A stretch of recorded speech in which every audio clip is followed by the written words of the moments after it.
In 2 weeks, we're driving around 5,000 kilometers through Norway, sleeping in the car, chasing landscape, and looking for wildlife, and trying to come back with the best photos I've taken so far. So today I want to show you everything that I'm bringing in this trip. Not just the camera gear, but the actual setup that will make the entire trip possible. Photography equipment, care camping gear, food organization. I'm going to talk a bit about the clothing, storage, and all the small things that can either save the trip or make it miserable. So let's start with the camera gear. So I have a lot of things around me, but I hope you can see the mess. Let's get started. I will bring my Sony a7 III, which is my little baby here. Then I'm going to bring the 28-70 for more for landscape photography. I think this is the kit one, and it's not so bad. It's not the best one because it starts from 3.5. But I'm lucky that when I get to Norway this year, there's a midnight sun, so I will have no situation where I need more than 3.5 actually, so that's good. Let me put a filter on that camera. It's too bright behind me. Slightly better maybe. Anyway, let's move on. Then I have my Tamron 70-300. Which is this one that I'm going to use I think for wildlife if I can find some. Then I have the DJI Osmo Action 6, which is the one I'm recording on right now. Then I have my lovely DJI Mini 3, and I think I will have a lot of fun with this one in Norway. The landscapes, all the waterfalls and stuff like that with the drone are much better. Then I'm going to bring 2 microphones, one for me, one for my girlfriend. Then I'm going to bring the filters for the Action 6, because you see when there's much light, you can see the background is burned.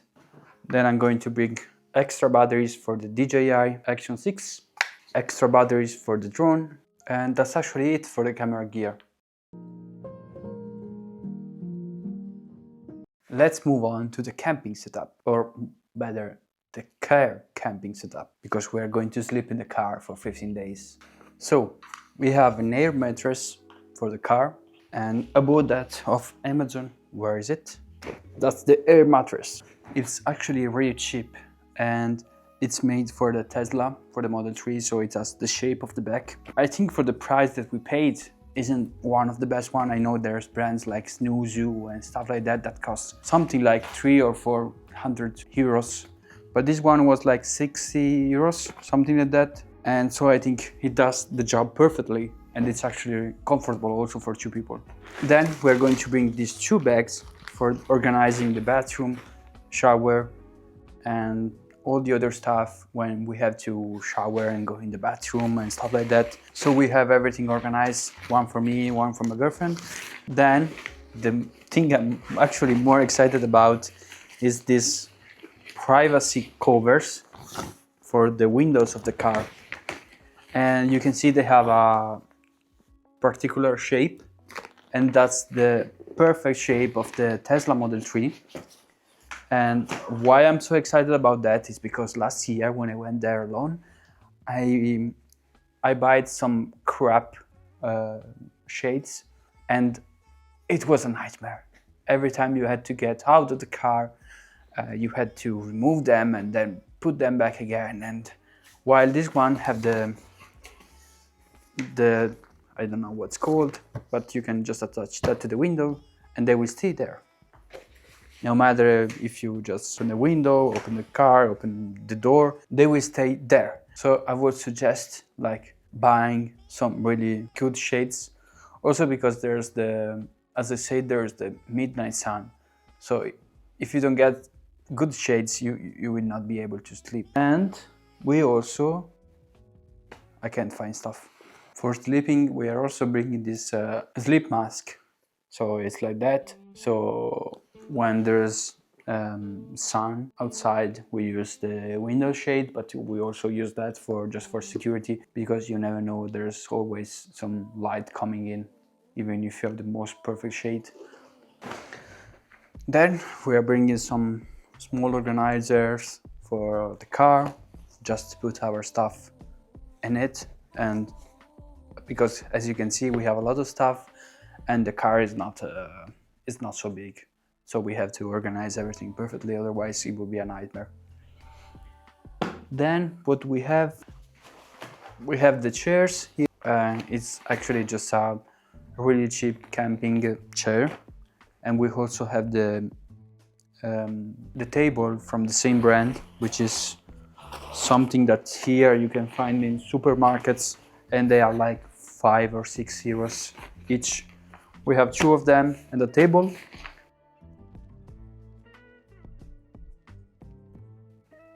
Then we have all the cooking stuff, which I'm going to show you just with images, because some of the things are not arrived yet. For cooking we're using gas cans like that.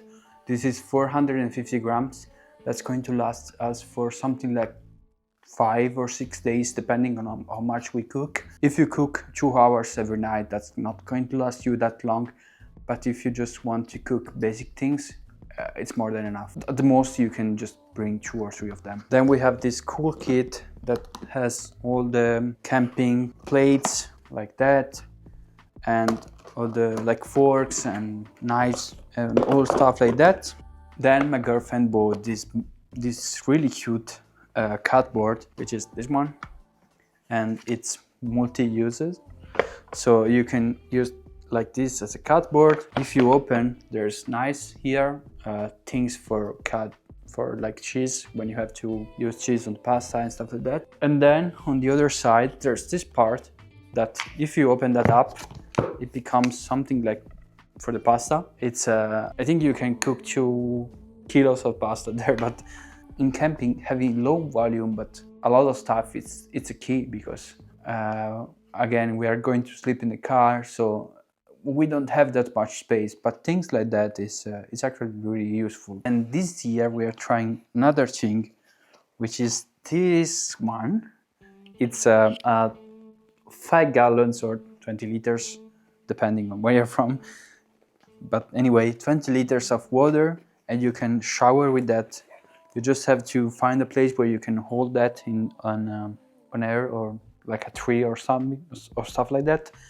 And there's here a thing that you open, and the water is going to come down, and we will have to touch a tube here, and it's going to be just like a shower, a regular shower.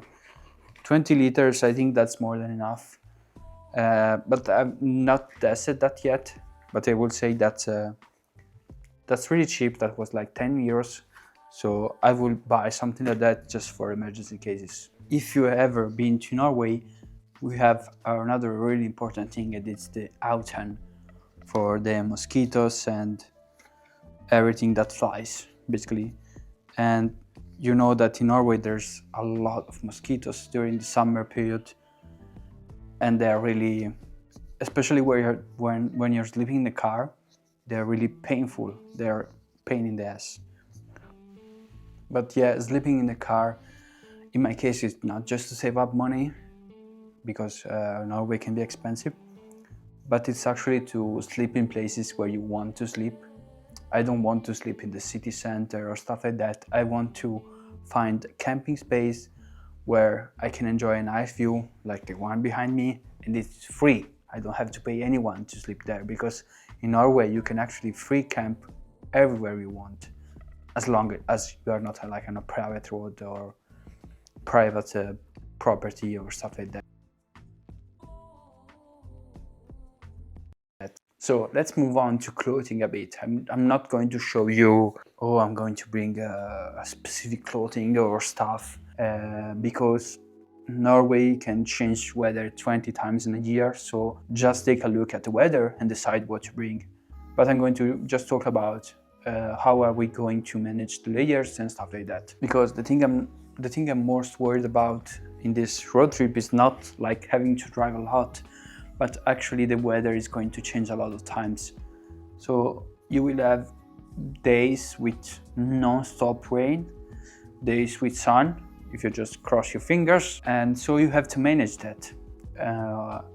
We are going to build up 3 layers usually, which is, the first one is going to be the merino layer underneath. So it's going to be merino wool. The second one is going to be the pile, the fleece, or just something like that that can make you a bit warmer.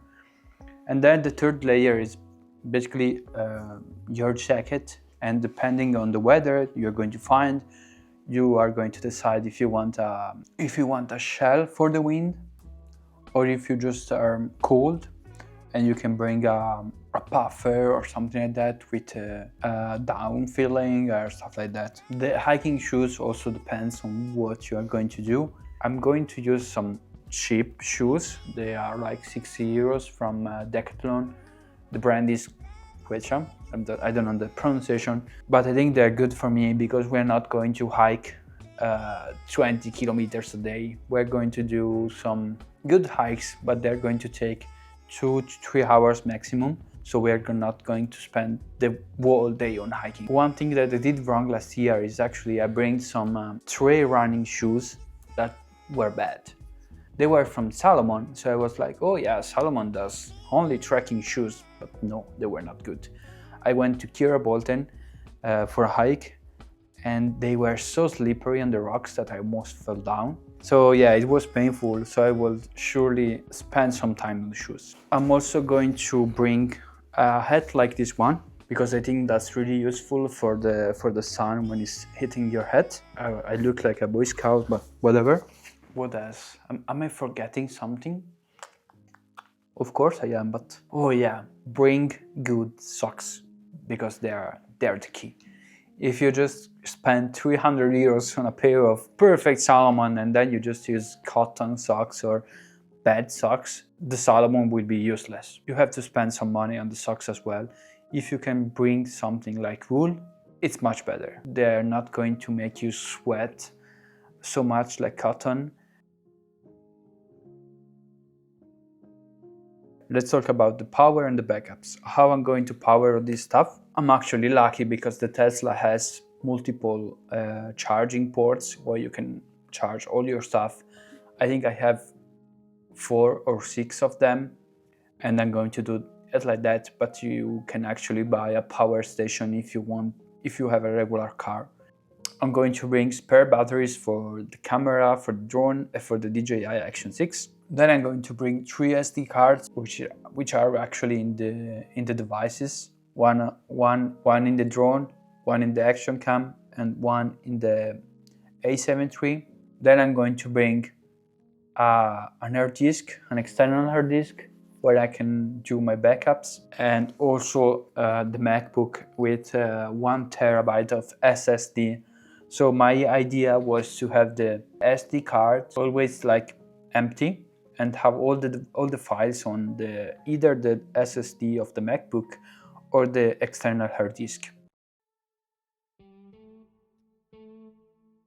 Then let's move on to the extra stuff, things that are not actually needed, 100% needed, but they're more like gadgets.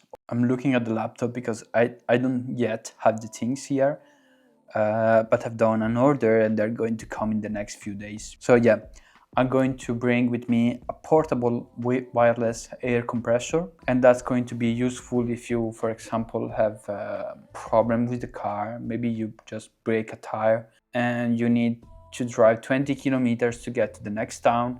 It's useful to have a wireless air compressor to just, I don't know, do 1 kilometer and pump up the tire again, 1 kilometer and pump that, like that, just to get to your destination. So it's more like an emergency case thing. But I think that will make me much more like relaxed. If there's any problem, of course, I have the car assistance, whatever it's called. The next thing up I'm going to bring us, it's called steering wheel table, and it's going to be good for editing videos and having an actual like desk. Let's call it a desk, it's not a desk. So I don't know, am I forgetting something? I'm almost sure I'm forgetting something, and that's also part of why I wanted to make this video, because maybe someone of you watching the video will save my life in the comments saying, oh, you forgot the most important thing. Yeah, that's the setup for the Norway road trip. It's not perfect, and I'm sure I'll learn a lot when I'm on the road again, but yeah, The goal is simple: sleep close to nature, wake up early, look for wildlife, photograph the landscapes, and document the whole thing. I'm really excited about this trip, and as I said, I've done that last year, but yeah, it was the best trip of my life. So I'm really looking forward to, actually 2 weeks from now, I will be there again, this beautiful landscape. But yeah, the plan for this year is we're going to start from Larvik and we're going up to Lofoten Islands, then up to what is called Abisko, and it's actually in Sweden, but it's where the Sami are. So we're going to visit a bit of the Sami area and then all the way down. But yeah, if you want a video about the trip, if you want to know where are we going, maybe you need some advices, I don't know, just comment down below with your questions. I will answer every one of them. Please don't forget to like and subscribe to the channel if you want to see this series of videos that are coming from this road trip. Thank you and cheers. Have a nice day and weekend, I guess. I'm going to post that on Sunday, so yeah, have a nice weekend. Maybe the weekend is already done. Have a nice day. I don't know. Bye.